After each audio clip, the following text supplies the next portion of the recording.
सानिया, सानिया,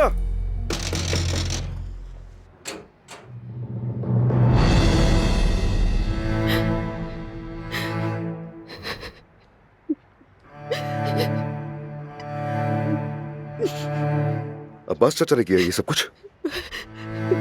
मुझे नहीं पता। कुछ देर पहले उसने यहाँ आकर मुझसे माफी मांगी। कह रहा था शर्मिंदा हूँ, राशन लाया था मेरे लिए और पैसे दिए।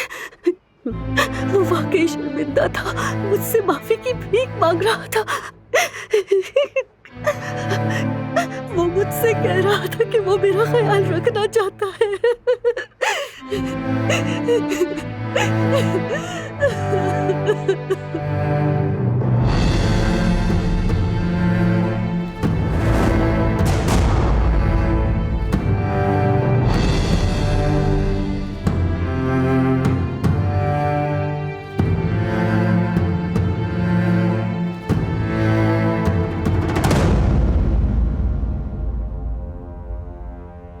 अब देखो आगे आगे क्या होता है न्यासी। Bir acayip derde düştüm, herkes gider kârına.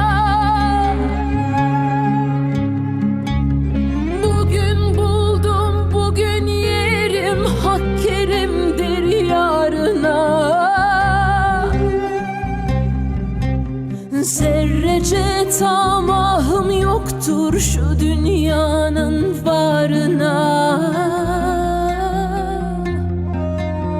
Rızkımı veren hüdadır, kula minnet eylemem.